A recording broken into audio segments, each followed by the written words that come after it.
Witam Was bardzo serdecznie, z tej strony Rafał Baran z Życia na Filipinach. Słuchajcie, zaczynamy naszą wycieczkę po wyspie Negros i najprawdopodobniej jeszcze dalej. Jest godzina 8:30 rano, właśnie przyjechałem pod dom mojego znajomego. On się już pakuje i ruszamy w podróż. Jedziemy jeszcze odebrać jednego znajomego i ruszamy już na Negros. Zaczynamy odcinek.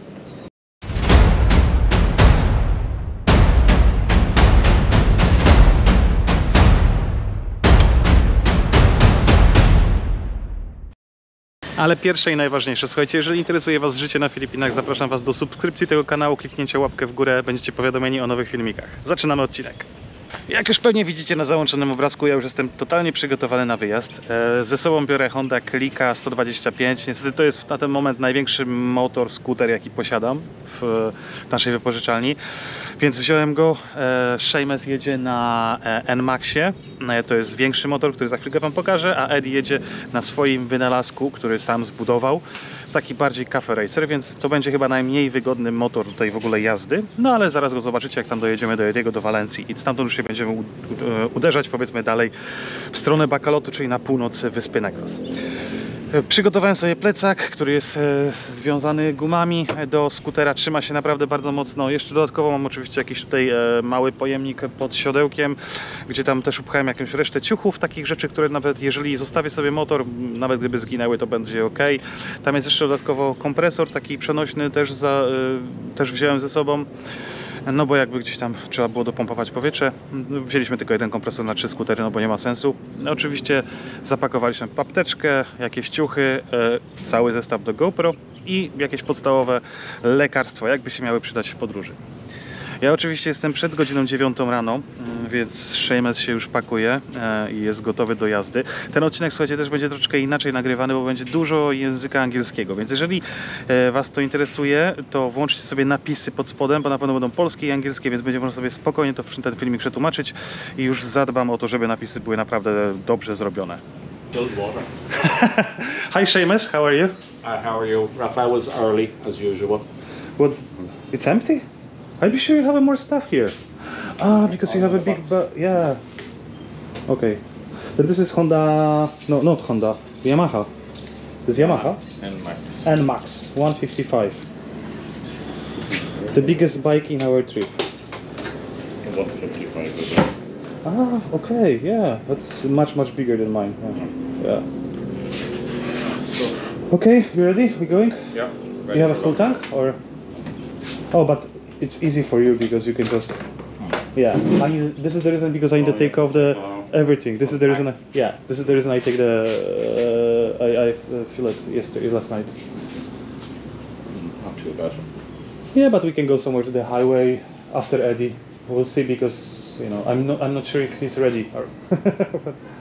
I was rather worried with the kids. I think it'd be better texting. We'll meet at the gate or something. Oh, bye bye, Eddie. Bye bye. I just text him now that we are almost leaving. Okay. Dobra, jedziemy. Okej, moi drodzy, a więc w ramach wyjaśnienia. Znajdujemy się na wyspie Negros. Jest to środkowa część Filipin. Wyruszamy z miejscowości Dumaguete. Wyspa Negros jest podzielona na dwie części. Negros Oriental i Negros Occidental. Dumaguete jest największym miastem na Negros Oriental, czyli na południu wyspy. A my udajemy się do Bacolod, czyli na Negros Occidental, na samej północy. Żeby się dostać z jednego miejsca na drugie, można wybrać różnego rodzaju drogi. Można jechać całkowicie wybrzeżem jednej strony albo drugiej strony wyspy, albo ewentualnie też przeciąć wyspę przez góry. My wybraliśmy tą opcję przez góry, ponieważ jest zdecydowanie bardziej widowiskowa, są lepsze widoki, a co najważniejsze, jest zdecydowanie mniejszy ruch uliczny. I teraz może będzie dla Was szokująca informacja, ale pomiędzy Dumaguete a Bacolod jest tylko 216 km, a jedzie się tam dosłownie ponad 5 godzin. I jest to oczywiście spowodowane tym, że na Filipinach nie ma czegoś takiego jak drogi szybkiego ruchu, są tylko i wyłącznie normalne drogi, gdzie bardzo często psy, ludzie wylatują na ulicę, dlatego trzeba jechać bardzo ostrożnie i bardzo wolno. I też jako ciekawostka, jeżeli zapytacie się Filipińczyka, jaki jest dystans pomiędzy jakimiś miejscowościami, nigdy Wam nie odpowie, bo nie zna dystansu, zna tylko i wyłącznie czas, jaki trzeba pokonać, żeby się tam po prostu dostać. No dobra, słuchajcie, jesteśmy w Amlan, to jest pierwszy przystanek na naszej drodze. Zatrzymaliśmy się w 7-Eleven, tylko coś na szybko się napić, kawy, coś zjeść, jakieś śniadanie i jedziemy dalej w drogę. Eddie, say hi to Polish people. Hi, Polish people. Polish people. What about me? Hi, Orla. Hi, Hannah. They're Irish people. The Irish people. No, to jedziemy dalej. Następny przystanek. Next stop, Pais. Yeah. Okay. Well, we don't need to stop and buy this, do we? Oh, we stop. Just for water or something. Yeah. Just for a small break. Just for That'll be water. a fast Like break. because it's still a bit too early for lunch. It's 11. Yeah, we go up the mountain and see Yeah, there yeah, on the I road think so. somewhere. Yeah, we find something there in the mountains. Be nice view, I think. Might be nice somewhere, yeah. It'd be cool actually to find something with a nice view, some restaurants, but I don't remember if there's something there. Not on this side, no? Not on the side. Yeah. Okay, let's go. Po szybkiej przerwie na śniadanie ruszyliśmy dalej w drogę. Jak sami widzicie, jadąc dalej wybrzeżem mijaliśmy wiele bardzo małych miejscowości, dlatego prędkość przelotowa była zdecydowanie niższa, trzeba uważać dosłownie na wszystko i mieć oczy naokoło głowy. I tutaj jeszcze kilka informacji technicznych, bo pewnie interesuje Was to, w jaki sposób to było nagrywane. Ten akurat odcinek jest nagrywany GoPro 8 na specjalnym trybie timelapse, który automatycznie dobiera prędkość klatek do prędkości jazdy na motorze. Czyli w tym wypadku widzicie zdecydowanie szybciejszy filmik niż działo się to oczywiście w rzeczywistości, ale tylko i wyłącznie dlatego właśnie to trwało 2 minuty, a nie trwało to na przykład 2 godziny.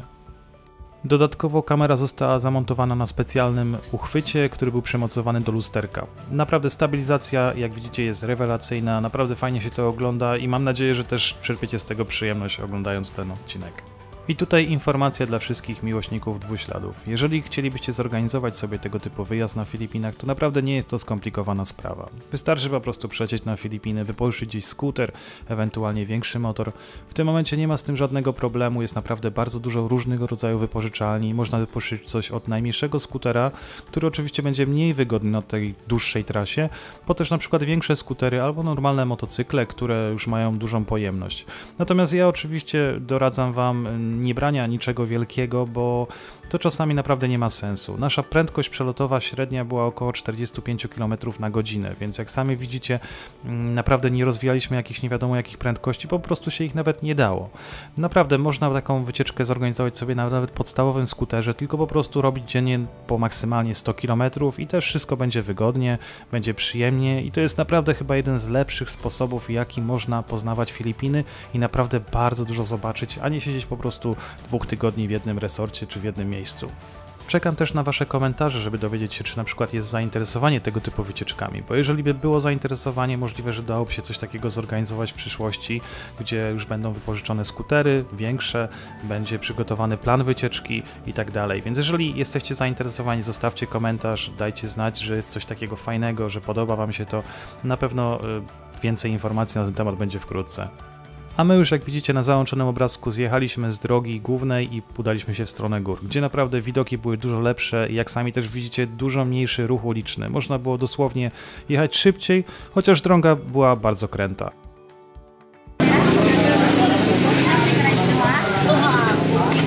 What are you taking? Mungos and veggies.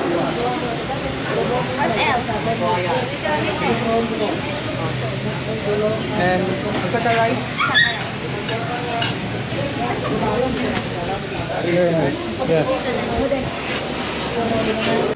A więc słuchajcie, pierwszy postój Mabina i zatrzymaliśmy się w centrum miasta, żeby na szybko coś sobie zjeść. Niestety jest tu strasznie głośno, więc nie będę nagrywał, tylko Wam pokażę, co kupiłem do jedzenia. W sumie to Eddie wziął jakieś mongos, ryż i beans, I think. I order also chicken. Tak więc wygląda mój dzisiejszy obiad. Ryż, fasolka, taka na słodko i kurczak. Oleju. Trochę za mocny ten olej, ale trudno. Po szybkim obiedzie dalej ruszyliśmy w górską trasę. Jak sami widzicie na załączonych ujęciach, zdecydowanie mniejszy ruch uliczny. Można spokojnie delektować się jazdą i oglądać widoki górskie, które są naprawdę rewelacyjne. Ale co jest dodatkowo bardzo ważne, taka trasa ma dużo więcej cienia i naprawdę jedzie się zdecydowanie przyjemniej. Jechaliśmy akurat w porze suchej, więc jest naprawdę bardzo słonecznie, bardzo gorąco. Gdybyśmy jechali wybrzeżem, tam jest zdecydowanie mniej cienia i no jedzie się, tak można powiedzieć, troszeczkę bardziej bezpiecznie, ponieważ ten ruch uliczny jest zdecydowanie większy. Co pewien czas pewnie też widzicie takie szykady na drogach ustawione. I to jest w mieście, to jest poza miastem. Te szykady to nie są checkpointy akurat, ale tereny, gdzie są szkoły. Dlatego tam trzeba zdecydowanie bardziej zwolnić, przejechać to na spokojnie, bo naprawdę bardzo dużo dzieciaków wybiega na ulicę. Są to szkoły podstawowe, czasami jakieś tam wyższe uczelnie, ale no przeważnie naprawdę jest bardzo duży ruch tam, bardzo dużo dzieciaków biega i uważajcie po prostu na to, podróżując po Filipinach. Ostatni raz tą trasę pokonywałem 7 lat temu, więc widzę naprawdę ogromny postęp. 7 lat temu nie było takich jeszcze dobrych dróg, przeważnie drogi były tylko jednopasmowe w jedną stronę. Teraz już bardzo często, no może nie w terenach górskich, ale poza terenami górskimi są 2 pasy w jedną stronę, chociaż to też jest, słuchajcie, ciekawe, ponieważ na Filipinach bardzo często ten jeden pas dodatkowy, który normalnie jest przeznaczony na ruch uliczny, jest zajmowany przez samochody albo tricykle, albo na przykład parking ustawiony przed jakimś sklepem. Co jest bardzo denerwujące, ponieważ jeżeli jedziecie jakoś dłużej, próbujecie się dostać szybko, no i nagle się okazuje, że są niby 2 pasy w jedną stronę, ale ten jeden pas jest całkowicie nieużywany, no bo po prostu w mieście wszyscy na tym parkują. Osobiście dla mnie, co jest najbardziej irytujące na tych drogach filipińskich, to słuchajcie, nawet nie są tricykle, które jadą bardzo wolno, ale żółte autobusy kursujące Ceres. Taka jest firma popularna na Filipinach, oni mają bardzo dużo tras wyznaczonych i nawet nazywają te autobusy z języka angielskiego Yellow Bus of Death, czyli autobusy śmierci. Dlatego, ponieważ one jadą bardzo szybko, zawsze są spóźnione i po prostu na siłę wyprzedzają nawet na trzeciego, więc jeżeli będziecie podróżować po Filipinach, uważajcie na te żółte autobusy. Na tych filmikach będzie je widać często, może nie teraz, ale na pewno za chwilę w większych miastach. No a my już powolutku dojeżdżamy do Bacolatu, zostało nam chyba niecałe 100 km. Witam Was ponownie. Słuchajcie, zatrzymaliśmy się, jesteśmy 70 km przed Bacalotem, została nam godzina 15 gdzieś tak mniej więcej, żeby dojechać do centrum Bacalotu. No i tam będziemy już szukać hotelu, ale zatrzymaliśmy się w takiej kawiarence, akurat przy drodze głównej. Jedyna taka kawiarnia, którą tutaj widzieliśmy z jakiejś tam odległości. Zatrzymaliśmy się i okazało, że właścicielem jest Filipinka razem z mężem z Wielkiej Brytanii, który właśnie z nami sobie siedzi i pije kawę, albo kawa będzie dopiero za chwilę. Na razie się napiliśmy trochę wody, ale słuchajcie, bardzo fajne miejsce. Zobaczcie sobie, jakie widoczki. Kawiarenka, Ruenas Cafe. Chłopaki siedzą, gadają, więc ja nie będę Wam przynudzał. Widzimy się za chwilkę w Bacalocie. No i ruszyliśmy dalej w drogę. Jak pewnie sami słyszeliście, zostało nam tylko 70 km do celu, więc nie jest daleko, zdecydowanie zwolniliśmy, bo też wyjechaliśmy z powrotem na wybrzeże i ruch uliczny był zdecydowanie większy, zresztą coraz bliżej dużego miasta, czyli coraz większy ruch uliczny. Jako ciekawostkę również mogę Wam powiedzieć, że spalanie na skuterze Honda Click wyszło około 45 do 50 km na 1 litrze, więc nie tak drogo. Coraz bliżej większego miasta, więc też również coraz szersze drogi. Jak tutaj widzicie, jedziemy już dwupasmówką, gdzie akurat nie ma parkingów, fajnie się jechało, no ale oczywiście też przejeżdżaliśmy przez drobniejsze miasta, gdzie trzeba było po prostu zwolnić. W Bacalocie nie mieliśmy wykupionego hotelu, ani niczego zabukowanego, więc tak naprawdę nie wiedzieliśmy, gdzie dokładnie jedziemy. Wiedzieliśmy, że chcemy się dostać do portu, z którego udamy się na kolejną wyspę. I tam jak już ustalimy, kiedy prom odpływa, albo kiedy możemy płynąć na sąsiednią wyspę, zdecydujemy, co robimy dalej. Moi drodzy, jesteśmy w Bacalocie. Dojechaliśmy właśnie, pojechaliśmy prosto do portu, bo tak jak widzicie, stąd odchodzą wszystkie promy na wyspę, no do miasta Iloilo, na wyspę Panay, tak się bodajże nazywa ta wyspa, nie jestem teraz pewien na 100%, aż się nie przygotowałem.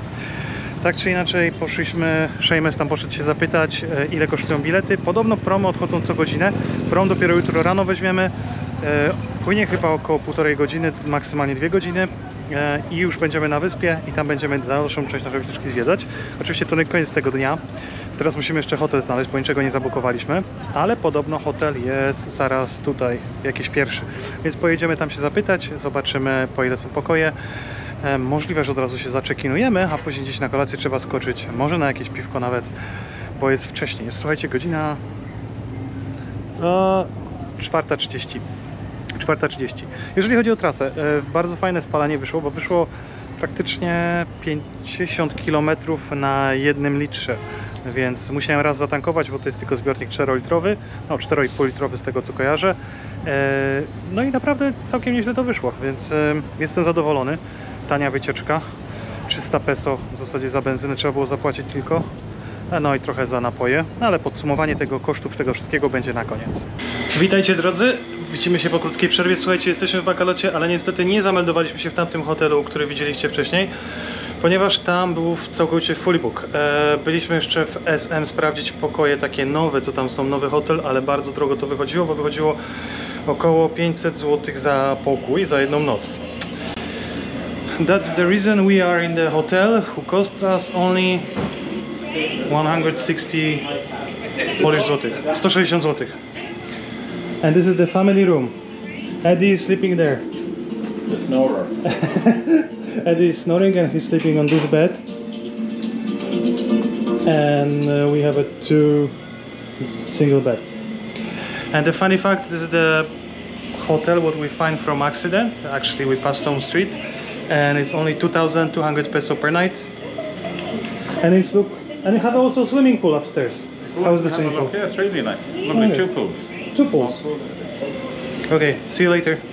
Zaraz po wyjściu z hotelu udaliśmy się do SM, czyli największego centrum handlowego w Baccalocie.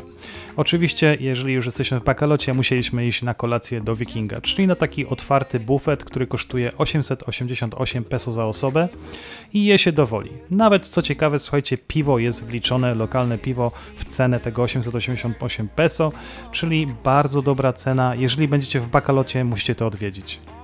I naprawdę, słuchajcie, każdy tam znajdzie coś dla siebie. Od sushi, po indyjskie jedzenie, po na przykład jakieś normalnie dla europejskie jedzenie. Więc naprawdę bardzo warto, jeżeli będziecie, odwiedźcie to miejsce 100%. Wiking w SM. Witam Was dnia kolejnego. Słuchajcie, jest godzina 8 rano, właśnie przygotowujemy się do wyjazdu. Już zrobiliśmy check-out z hotelu. Hotel naprawdę bardzo spoko, przyjemnie się spało. Za taką cenę naprawdę warto. Wszyscy się wyspaliśmy, więc na głowę to wychodziło jakieś 60-70 zł za osobę. Już jesteśmy przygotowani do wyjazdu. Zbieramy się właśnie na prom, który podobno odpływa co 2 godziny, więc o 10 będziemy mieli prom, jeżeli się wszystko uda. Na razie musimy przejechać jeszcze kawałek miasta i tam pojechać na prom i tam już na spokojnie będę miał więcej czasu, żeby Wam wszystko wyjaśnić, coś więcej popowiadać. Przejmę się już przygotowuje, Edzi się już przygotowują. W zasadzie jesteśmy gotowi do drogi. Także ja się zbieram i jedziemy na prom. Czekamy na bilety. Za bardzo trochę jest zamieszanie, bo nie ma nigdy takich dokładnych wskazówek, gdzie trzeba jechać, gdzie co można załatwić, ile się podatku płaci za przeprawę.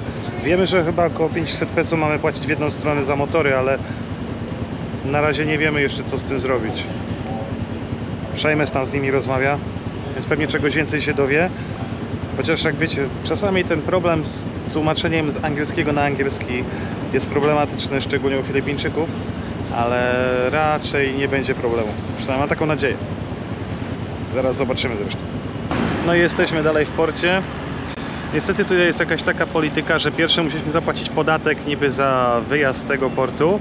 Biletów na prom jeszcze nie kupiliśmy, bo ma ktoś przyjść i sprawdzać w ogóle motory, chyba papiery, czy wszystko jest ok. I dopiero wtedy możemy wjechać na prom i kupić bilety na promie. Nie wiem, Przemek coś więcej się dowiedział. And what we know? We pay on the boat. Okay, but But that's it's a weird. bit, I said that we have to pay on the boat. Okay. So that means yes, I don't When the understand. guy is coming to check the bikes? We don't know. No idea. Okay, then we waiting. Ale chyba tym promem będziemy płynąć.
A więc tak, słuchajcie, jesteśmy na promie z Bacoloddu do Iloilo. Wczoraj, jak pewnie pamiętacie, pytaliśmy się o bilety, pytaliśmy się, ile to wszystko kosztuje. Okazało się, że jak dzisiaj przyjechaliśmy, to wszystkie ceny tak naprawdę są inne. Tak się można z Filipińczykami niestety dogadać w porcie, pomimo tego, że się pytaliśmy dokładnie, o której prom płynie, ile kosztuje. Podali nam jakieś ceny, okazało się, że te ceny są inne. Dzisiaj zapłaciliśmy dosłownie 95 peso za wjazd do portu, czyli jakby podatek, po czym na promie zapłaciliśmy 350 peso za przetransportowanie skutera jednego na drugą wyspę, czyli za osobę tyle po prostu wyszło. Co też ciekawe, rozpiska pokazywała, że prom jest co 2 godziny, okazało się, że prom jest co godzinę, tak jak zresztą nam mówili, więc płyniemy. Trasa na promie to jest około 2 godzin. No jest bardzo przyjemnie, nie ma jakichś wielkich fal, więc za godzinkę będziemy już na miejscu i wtedy plan jest taki, że udajemy się na północ, przynajmniej tak na razie myślimy, żeby tam się dostać do jakiejś plaży i tam już szukać noclegu na dzisiejszą noc. No i słuchajcie, już prawie jesteśmy na miejscu, pokażę wam jeszcze, jak to wygląda, ogólnie jak wygląda nawet prom w środku. W środku jest klimatyzacja. Nie wiem, jak mnie słychać, bo jest trochę wiatr.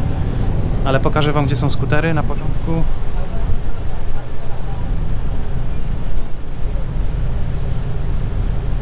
Nasze miejsce docelowe jest tam, mniej więcej jest port.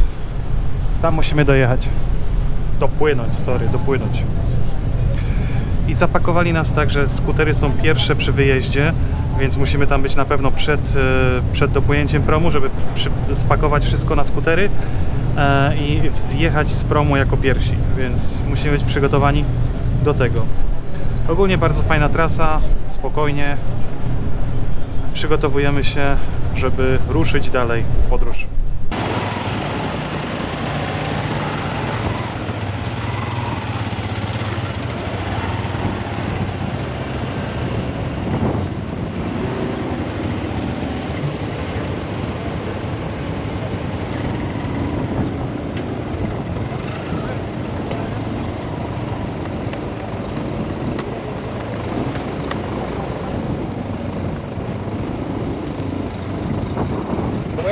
Outside somewhere in the shade.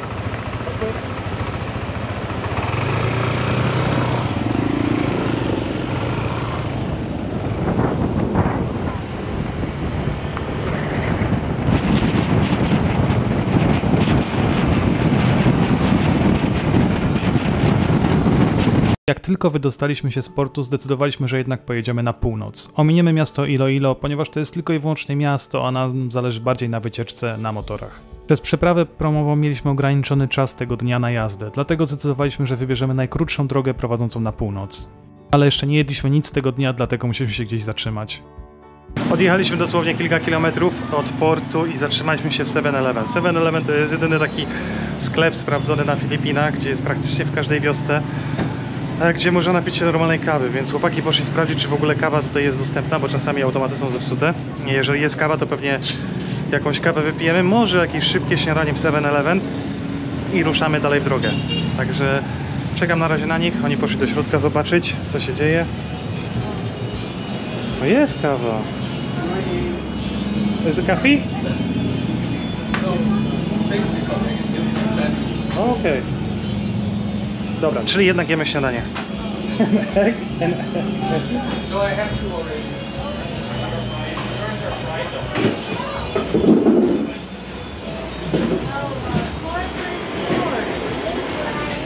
Wow! Bacon and cheese. Bacon and cheese. Breakfast. Egg salad. Egg salad. And boiled And eggs. coffee. Cool, okay, I go find something for myself. People do this. Champions breakfast. Bacon, egg, cheese. Some sandwich. But he don't eat the sandwich? He don't eat the sandwich. Who? The No, guy? no, Oh, no. okay. What is that?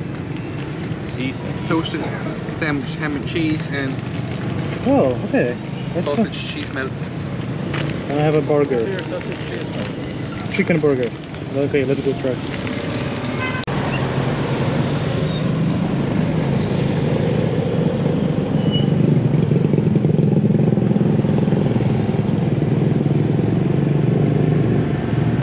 No i oczywiście zaraz po jedzeniu ruszyliśmy ponownie w trasę na północ. Tego dnia mieliśmy tylko i wyłącznie 110 km do pokonania. Ze względu na to, że wyszło bardzo dużo materiału, więcej niż się spodziewałem, postanowiłem podzielić ten odcinek na dwie części. Ten odcinek był bardziej o przygodzie oraz o tym, jak wygląda tego typu podróż, natomiast w kolejnym odcinku skupię się bardziej na kosztach oraz o tym, jak zorganizować, w jaki sposób zorganizować podróż taką dla siebie. Wszystkim bardzo serdecznie dziękuję za oglądanie tego odcinka do końca. Dziękuję za Wasze komentarze. Jeżeli oczywiście macie jakiekolwiek pytania, zostawcie je pod spodem, a ja bardzo chętnie na nie odpowiem. Dziękuję za Wasze wsparcie na Patronite, za wirtualną kawę, za inny sposób wspierania tego kanału. Naprawdę bardzo mi to pomaga. A ja już w tym momencie dziękuję i zapraszam Was na kolejny odcinek za kilka dni.